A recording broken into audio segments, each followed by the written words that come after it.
The parting of Lot and Abraham is one in a series of mosaic scenes, probably dating to the 430s, that decorate the nave wall of Santa Maria Maggiore, one of the most prominent basilican churches in Rome. The mosaic shows the story in the biblical book of Genesis of the parting of Abraham from his nephew, Lot, as they choose opposing paths.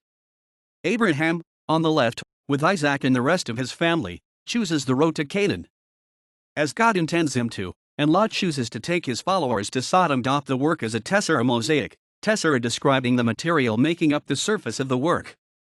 Most tessera works during this time would be made up of small pieces of limestone or marble, cut to shape, and arranged by the artist. The artist uses several conventions of the time. The grouping of the characters is varied, meant to create the illusion of space. This shorthand way of depicting a crowd is sometimes called a head cluster. There is a hieratic abandonment if consistent in realistic proportions, beauty, and scale, allowing the artist to put emphasis on the characters of his choosing using attributes like size.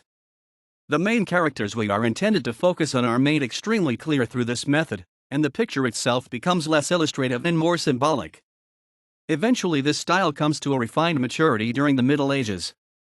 The move towards completely two-dimensional representative images has already started, and although this mosaic implements the use of lights and darks, with shadows corresponding to the figures, there is a good indication as to what direction religious art is heading. Notes